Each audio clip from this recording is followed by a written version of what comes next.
Saludos a todos y gracias por conectarse a este martes de charlas de científicos al servicio en línea. Que les habla Elvin Joel Estrada García, coordinador de proyectos educativos para Ciencia Puerto Rico. Y hoy tenemos un tema que todos como pueblo hemos estado pasando durante 7 meses y vamos a estar hablando sobre las estadísticas relacionadas al COVID-19 y algunos detalles importantes sobre el sistema de rastreo de casos positivos.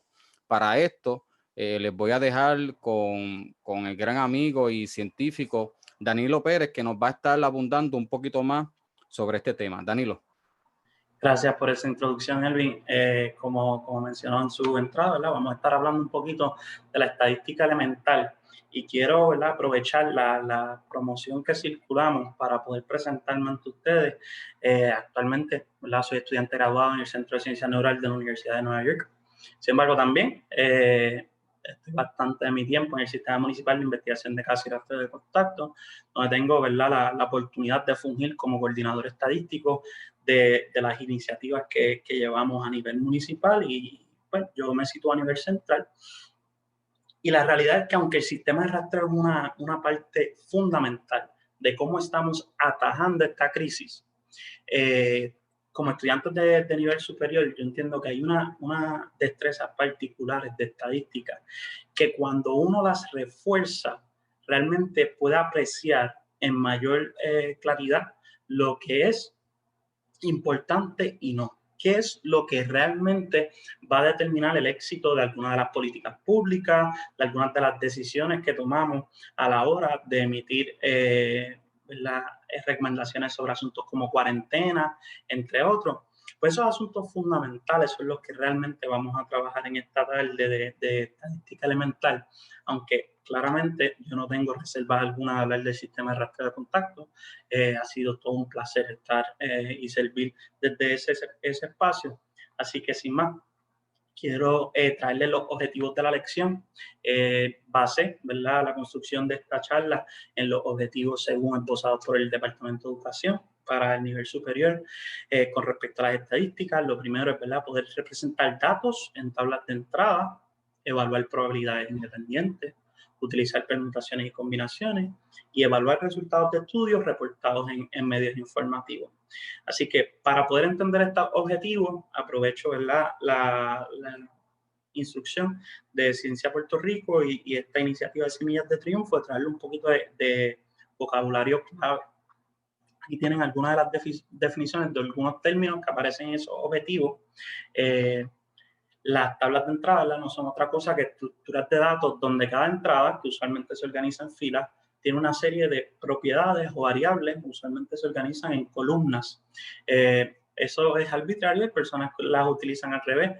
Sin embargo, en los medios, algunos habrán escuchado algunos problemas que causó en Reino Unido esa permutación, pero probabilidades independientes son probabilidades para un conjunto de eventos donde el resultado de cada evento no depende de ninguna manera de los otros.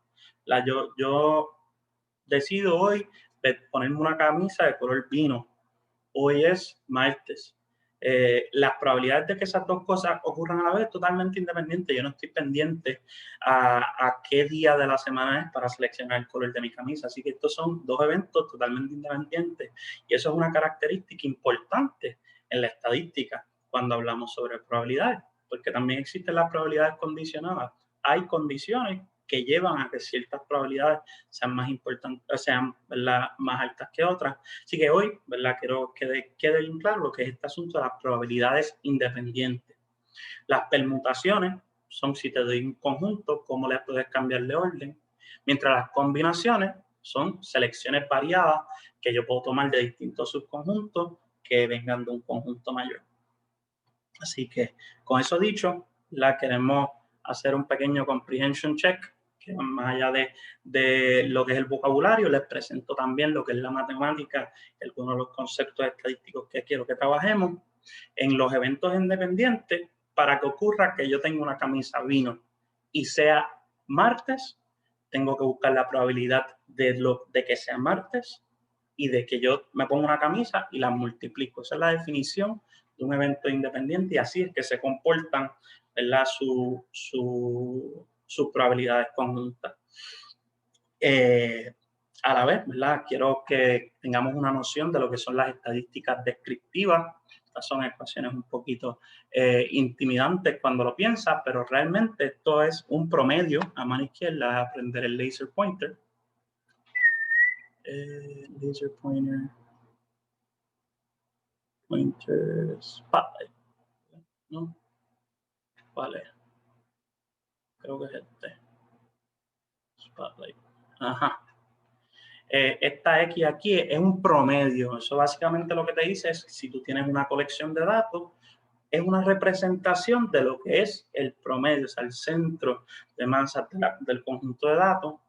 A la vez tenemos lo que es la varianza, que es una medida de cómo se esparce. Si yo te digo que en promedio los estudiantes de el grado 12 de 12 tienen 17 años, pues ¿por cuánto eso varía? ¿Cuántas personas tienen 16 años? ¿Cuántas personas tienen 18 años? Eso se captura, ¿verdad? En lo que es esta variable de varianza, mientras que ese promedio sería ver cuál es la tendencia central de los estudiantes. Realmente quiero que, ¿verdad?, estemos claros en lo que es una visualización. Eso pueden ser pie charts, como el ejemplo que estamos presentando ahora, como lo pueden ser gráficas de línea. Y a su vez, ¿verdad?, quiero recalcar que estamos hablando del COVID-19. Ha sido la parte central de nuestras vidas ya por meses sobre meses. Así que espero que estemos un poco más conscientes de lo que constituye, pero en su fase aguda es una enfermedad respiratoria e infecciosa. Quiere decir que algunas de sus mayores presentaciones son aflicciones de la respiración y se puede pasar de persona en persona. Esa es la definición de infecciosidad. Así que esas son las características principales que tenemos que tener conscientes, pero como tal vez ha escuchado en las noticias, el COVID-19 es mucho más complejo que todo esto. Sin embargo, manteniéndonos con una base para poder entender lo que seguimos, ahí cubrimos nuestro entendimiento, lo que necesitamos tener un poco de trasfondo para entender el resto de la charla. Me quitaré el spotlight. No. Vamos a trabajar realmente tres problemas principales en el día de hoy para que nos ilustren lo que han sido distintas fases y discusiones que han ocurrido a lo largo de esta pandemia y su importancia. Primero será, ¿verdad?, el asunto de las tablillas, que algunos recordarán, pero les repasaremos. Luego hablaremos de las pruebas de anticuerpos y los famosos falsos positivos o falsos negativos. Y hablaremos un poquito de las actividades en redes sociales, aprovechando la que estamos en este medio cibernético. Problema número 1 de las tablillas. Como recordarán, al principio de esta pandemia hubo una orden ejecutiva que establecía que aquellos carros que terminaban en tablilla par podían salir una serie de días, aquellos que terminaban en números impares podían salir en los otros días y el domingo, ¿verdad?, nadie salía. Ese era el desfase que se realizaba. Cuando yo realicé primeramente esta charla, yo lo que hice fue que le envié un cuestionario a una serie de estudiantes de CROEF, que fueron los primeros en abrirme la puerta y poder estar con sus estudiantes. Si usted quisiera participar de la encuesta, ahí tiene el enlace, croef2020. Ay, eso está mal. Es de TPR, no es de PTR. ttpr.info. CROEF2020 de ttpr.info. La idea aquí es que van a poder visualizar lo que son los resultados de esta encuesta. ¿Y qué fue lo que preguntamos? Pues realmente yo pregunté a los estudiantes cuántos vehículos tienen en su hogar y cuántos vehículos entonces tenían al menos 2 vehículos con paridad distinta. Y lo que encontré fue que el 60% de los estudiantes me decían que sí, que tenían al menos 2 vehículos con paridad distinta. Sin embargo, 41% de estudiantes no podía salir todos los días, ¿verdad? Porque no tenía estos 2 vehículos con distintas paridades, o sea, que terminaran uno en par y el otro en impar. Pero vemos que entonces la inmensa mayoría, o sea, una mayoría bastante abarcadora, sí podía salir y esta ordenanza en la orden ejecutiva no le tenía efecto alguno a esta familia. ¿Por qué esta decisión se tomó en primer lugar? Pues como es una enfermedad infecciosa, lo que se buscaba era limitar la movilidad de las personas para que no pudiesen interactuar. Así que para el 60% de los casos vemos que eso no se logró. Las personas podían continuar saliendo de sus casas todos los días con su vehículo. Y la razón para esto es que, ¿verdad?, las personas que solamente tienen un vehículo, pues claramente van a estar limitados. Pero a la medida que más personas tienen vehículos en sus casas, vemos que hay un descenso en esa probabilidad de que no pueda salir 2 veces al día. Cuando miramos los estudiantes muestreados, podemos ver que la moda, por no decir el promedio, porque ahora mismo no pudiésemos calcular el promedio, pero gran parte de los estudiantes tenían 2 carros y a su vez 3, 4, 5 era bastante común, incluso a veces más frecuente que incluso solamente tener un carro. Así que con el escenario en el cual se encuentra Puerto Rico, donde muchas casas tienen más de un vehículo, esta iniciativa y esta ordenanza simplemente no iba a dar fruto y lo podemos ver cuando consideramos esos 2 factores, ¿verdad? ¿Cuánto es la cantidad de carros en el hogar? Entonces, ¿cómo se comporta la distribución de pares e impares? La distribución de pares e impares nosotros podemos asumir que es más o menos aleatoria, no tenemos razón para pensar lo contrario. Así que cuando vemos el comportamiento de la distribución que muestreamos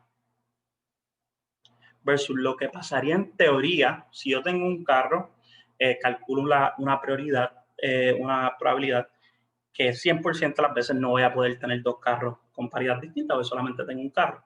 A la vez que tengo 2, es 50-50.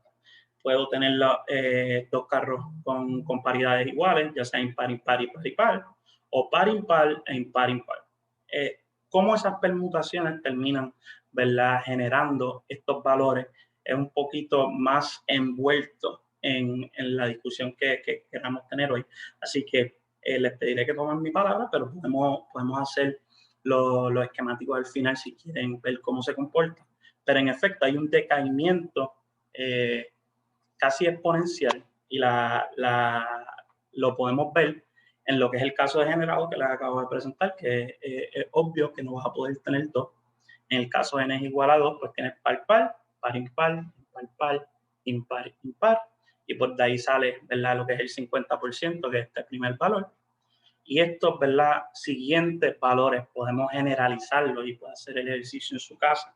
Y invito a que lo realice para poder confirmar que finalmente la frecuencia para estos eventos la tomamos el total menos la frecuencia y eso nos va a dar finalmente la probabilidad o nuestro estimado de la probabilidad. Vemos que a medida que incrementemos el número de carros en el hogar, pues vamos a tener más probabilidad de tener variedades distintas.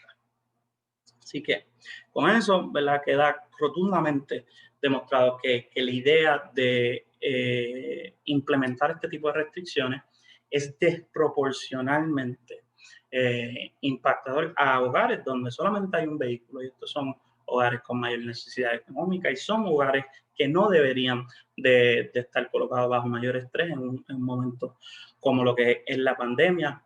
Así que esta medida rápidamente fue reevaluada y sencillamente fue eliminada, entendiendo que no lograba los propósitos para los cuales fueron diseñadas. Yo creo que vamos a tomar las preguntas al final, pero cualquier pregunta pueden escribirlo en el chat también a los participantes que están como attendees. Seguimos entonces con el problema número 2, que son las pruebas de anticuerpos. En el caso de las pruebas de anticuerpos y las pruebas en general y cómo nosotros detectamos el COVID, existen, ¿verdad?, 3 vertientes. Primero, y la primera alarma usualmente son los síntomas. Doctores reconocen síntomas como la fiebre, el difícil respirar, estar cansado. Uno que no incluyo aquí, pero es bien importante, la pérdida del olfato. Luego, ¿verdad?, te asigna una serie de pruebas para que te realices. Uno es para verificar la carga viral. Esto es la presencia del virus que causa COVID-19 en su cuerpo. Y hay unas pruebas diseñadas para ese propósito. A su vez, hay otras pruebas que miden la presencia de la respuesta de su cuerpo al virus, que son los anticuerpos, son nuestras defensas.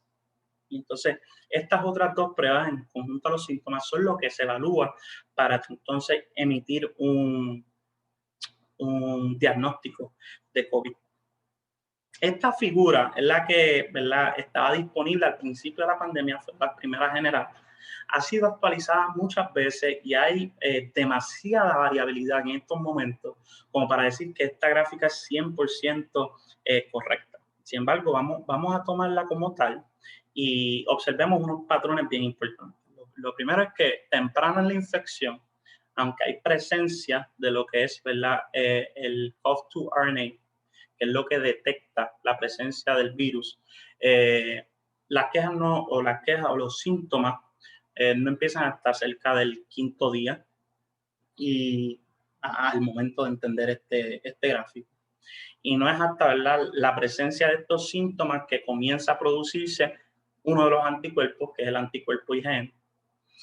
Este anticuerpo es de respuesta inmediata, por lo que a medida que nosotros pasamos lo que es la ventana de infecciosidad y cargar este virus, vuelve a desaparecer para generarse lo que es el anticuerpo IgG en su lugar, que nos, ¿verdad?, proveerá inmunidad a largo plazo. Esto es una imagen bien simplificada, bien simplificada. Pero mantenerla en mente nos ayudará a identificar el cuadro y el progreso inmunoquímico bajo el cual estén los pacientes, es decir, en dónde se encuentran a medida que yo evalúo las pruebas que se les realizan.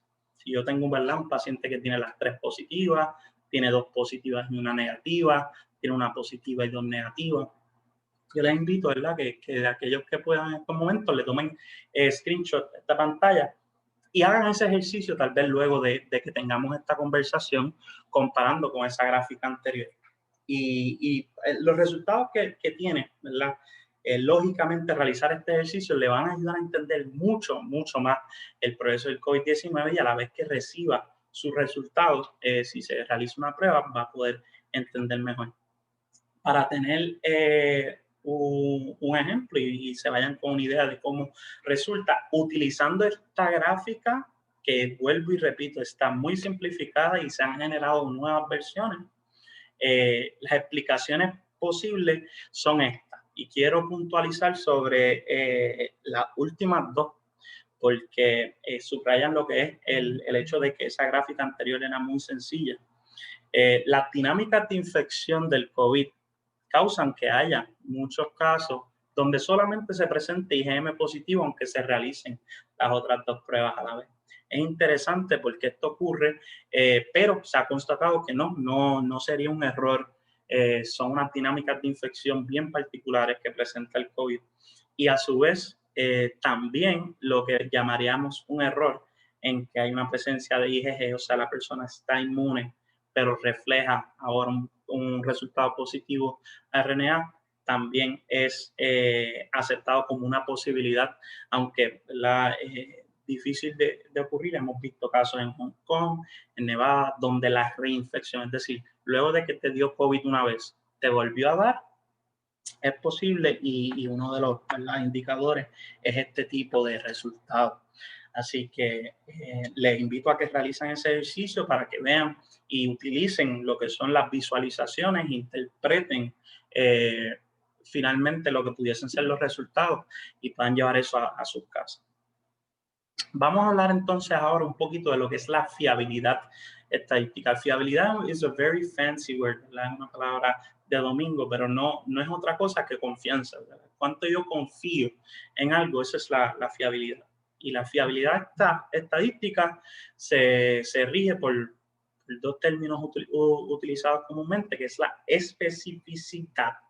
Cuán específica es una prueba es la probabilidad de evitar un falso negativo, ¿verdad? Los falsos negativos ocurren cuando una prueba rinde un resultado negativo cuando debió ser positivo.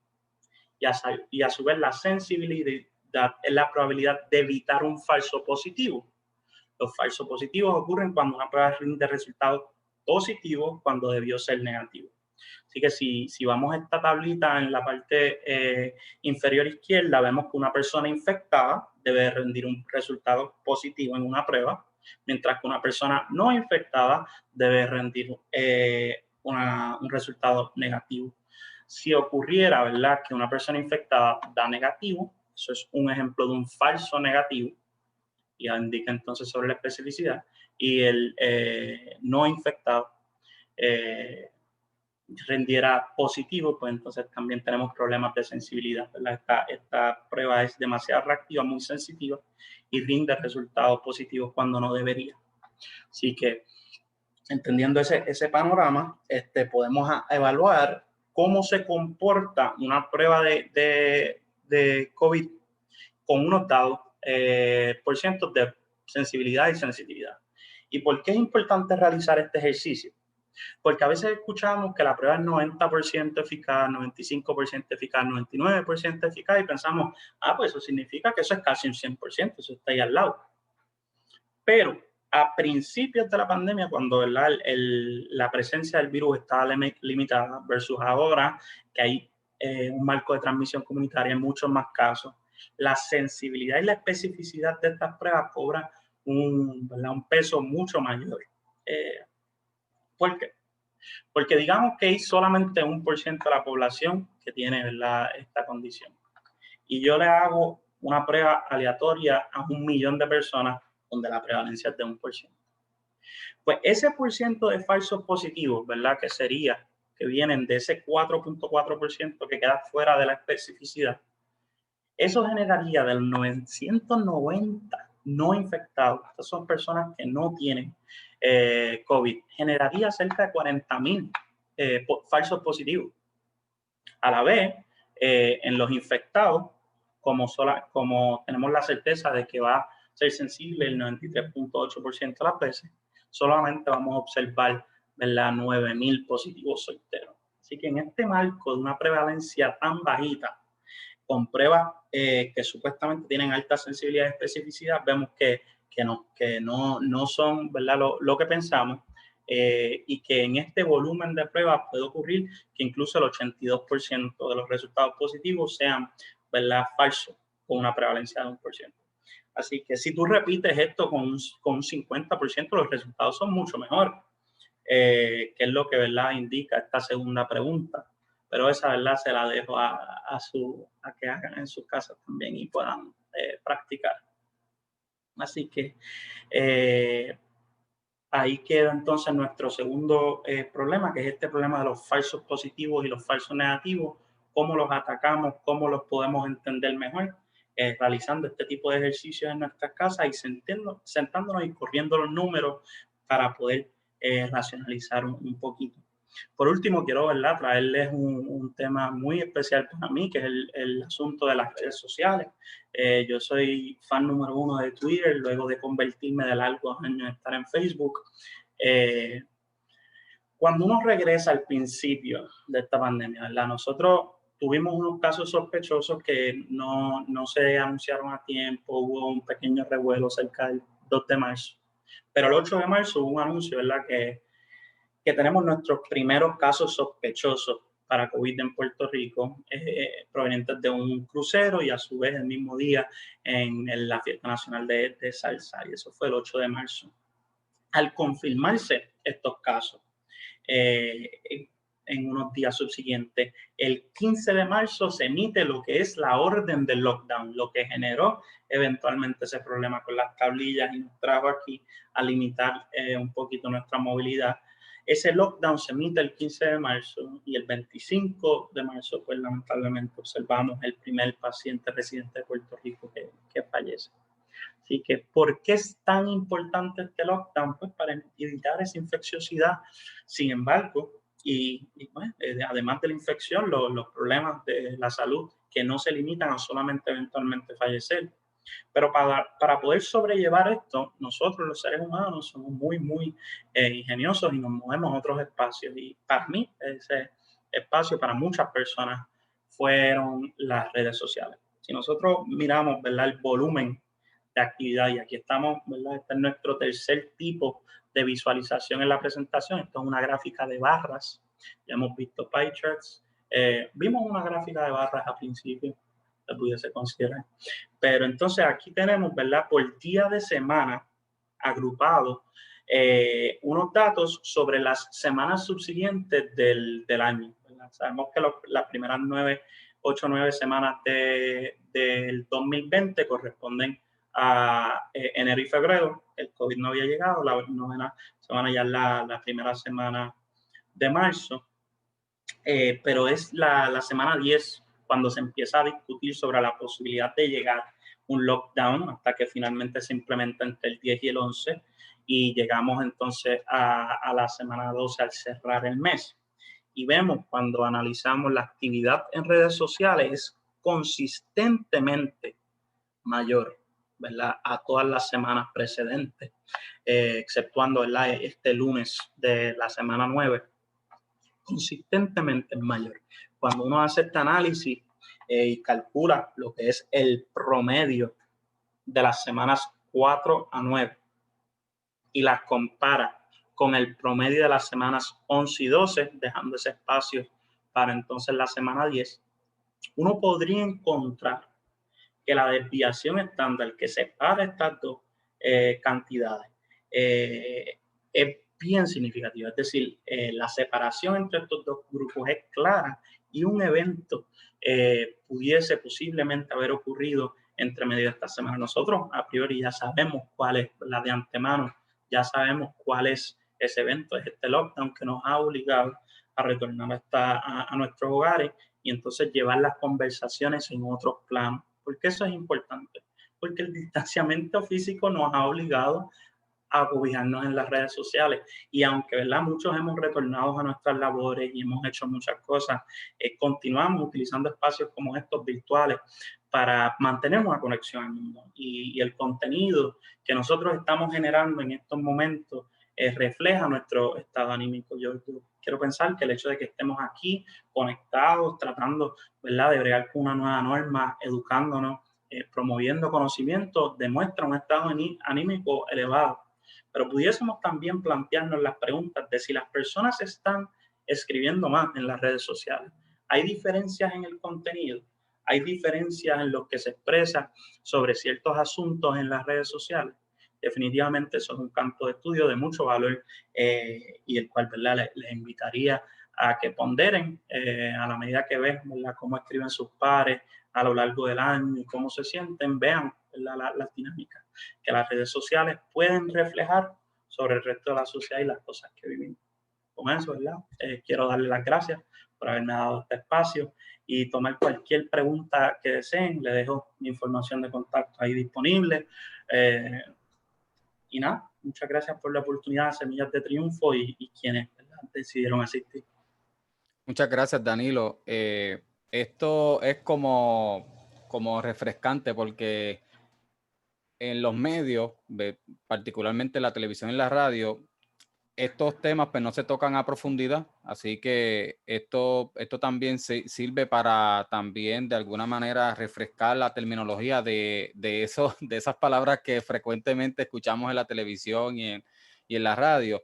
Y te quiero preguntar, ahorita estabas hablando sobre la diferencia entre una prueba negativa y una positiva, también sobre las pruebas de diagnóstico, las que son las que son por anticuerpos, las que son por serológicas, las que son por sangre.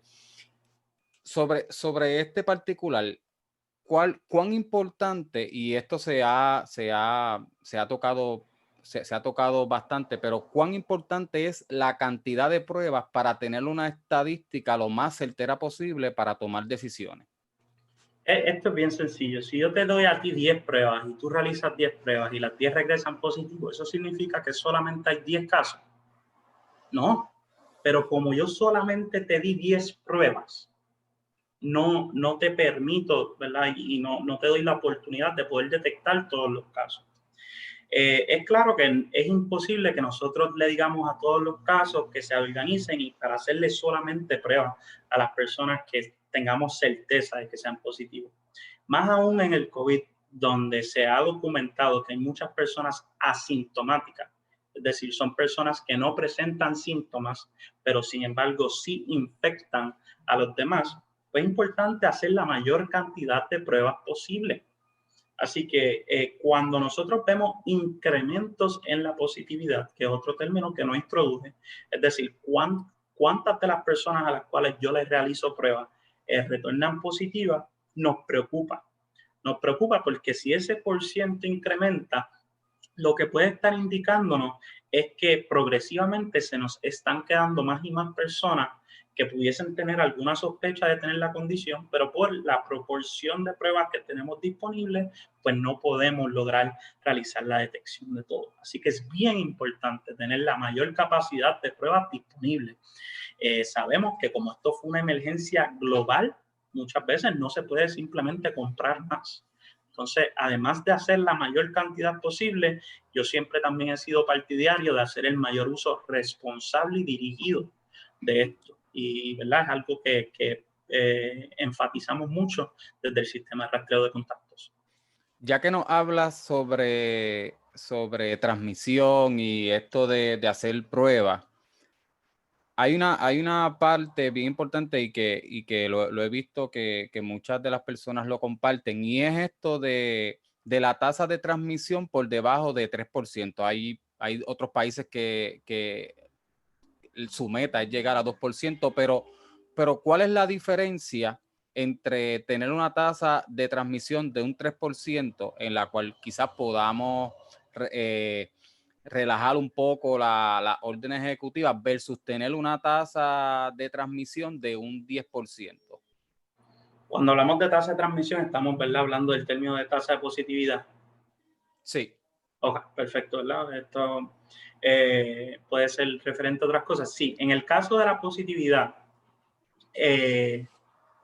nuestra meta con un sistema de vigilancia epidemiológica debe funcionar como una bolsa de canicas. Y me explico. Suponer yo tengo una bolsa de canicas con 2.000 canicas y yo sé que 100 son verdes y 1.900 son rojas. Pues yo lo que quiero en mi sistema de vigilancia es poder sacar las 100 verdes. A mí no me importan las 1.900 rojas, yo quiero sacar las verdes. ¿Qué pasa? Que para poder sacarla, yo tengo que hacer un uso dirigido, es decir, lograr que no sea solamente aleatorio meter mi mano en la bolsa. Yo tengo que tener alguna estrategia. A lo mejor las canicas verdes son más grandes, a lo mejor tienen otras características. Pero si yo voy sacando y voy sacando y voy sacando, y yo veo que me sale una proporción cada vez más frecuente de canicas verdes, pues yo hice un error. No eran 100 canicas nada más. Así que esa tasa de transmisión de 3% a 10%, lo que efectivamente nos dice es, cuando nosotros metemos la mano, si se supone que esto sea aleatorio, ¿por qué yo no recibo a lo mejor 1 de 10 versus o 3 de 100, que ahora mismo se me hace difícil simplificar esa fracción, pero 10 de 10, 10 de 100 versus 3 de 100, esas son las diferencias entre esas positividades. Si yo todavía estoy sacando una tasa de 10 cada 100 pruebas que yo hago, pues no estamos bajando esos 100. Así que en ese sentido, esa es la importancia de medir la tasa de transmisión. Es una medida de cuán seguro estamos de que logramos sacar todas esas canicas de la bolsa. Si todavía yo estoy sacando las canicas de la bolsa en alta proporción, significa que tengo mucho más adentro. Ok. Y sobre, ¿verdad? Tú que participas del sistema municipal de rastreo, y esto es una pregunta que me hacen por acá, ¿cuál, dentro de la estadística, cuál herramienta matemática es la más que tú usas dentro del sistema de rastreo? En el caso del rastreo, una de las cosas más importantes para nosotros es el time to contact, ¿verdad? El tiempo que yo me tardo en contactar el contacto del caso. Si yo estoy llegando 8 días después de que el contacto estuvo en directa exposición con el caso sin que lo supiera, estoy llegando bien, bien tarde. Así que lo que es el turnaround time, ¿verdad? Nuestra capacidad de, encontrar el caso, entrevistar ese caso para poder localizar sus contactos e informar esos contactos que tienen que velar una cuarentena para nosotros evaluar si eventualmente van a dar positivo o, ¿verdad?, podemos relajarlos y devolverlos a su vida común al cerrar esa cuarentena. Pues eso es una de las métricas más importantes, el tiempo promedio que nosotros nos tardemos a alcanzar estos contactos. En lo ideal, queremos que ocurra en las primeras 24 horas de que ese caso haya sido diagnosticado. Al momento no estamos ahí porque el sistema las ha ido fortaleciendo, pero esa es nuestra meta. Una de ellas, tenemos muchas más que queremos impulsar. Hemos visto cómo progresivamente avanzamos sobre esta métrica, pero hay muchos retos para lograr que esa métrica llegue a donde queremos, pero seguimos trabajando para ello. Ok, y otra pregunta que tengo por aquí. ¿Por qué se utiliza el referente de 100,000 por habitante cuando se habla de estadística? Por ejemplo. Ok, ¿cuándo se normaliza? Ya, te entendí. Sí, sí. Sí, bueno, si tú quieres comparar la cantidad de casos en Coamo versus la cantidad de casos en San Juan, no puedes hacer una comparación numérica directa.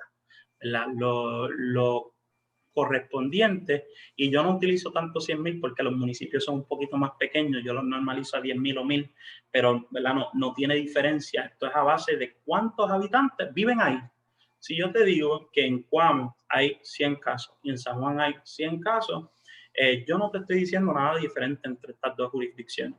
Pero si tú sabes que San Juan tiene casi 300,000 habitantes y Coamo solamente tiene 30,000, pues eso significa que en uno tienes 100 sobre 30,000 versus 100 sobre 300,000.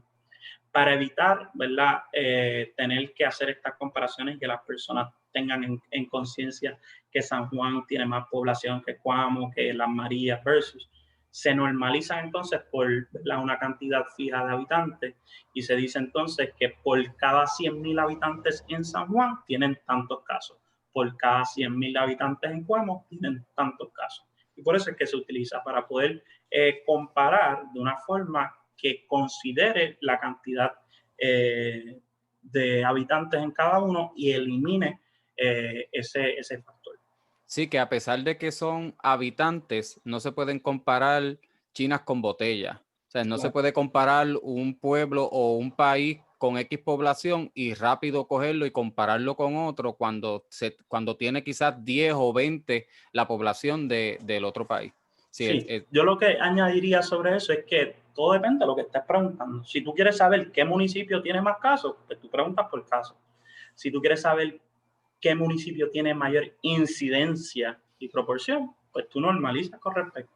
¿Verdad? Los datos no tienen inherentemente un significado, hay que, ¿verdad?, transformarlo en información y procesarlo.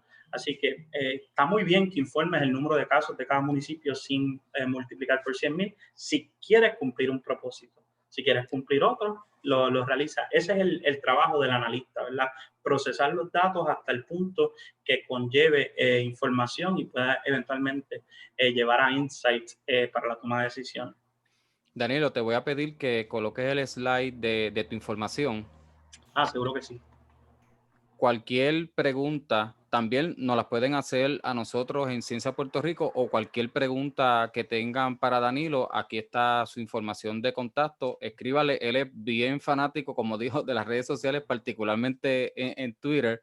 Así que él está en la mejor disposición de aclarar cualquier duda que tengan sobre el tema de, ¿verdad?, del COVID, del sistema de rastreo y también de los elementos y las herramientas utilizadas dentro de la estadística. Así que, Danilo, muchas gracias por participar, muchas gracias por hacerte voluntario y sacarle tu tiempo para nosotros y los estudiantes que se van a beneficiar de esta charla. Muchas gracias. Gracias a ustedes por la oportunidad. Adiós. Y los esperamos el próximo martes con otra charla de científicos al servicio en línea. Hasta la próxima.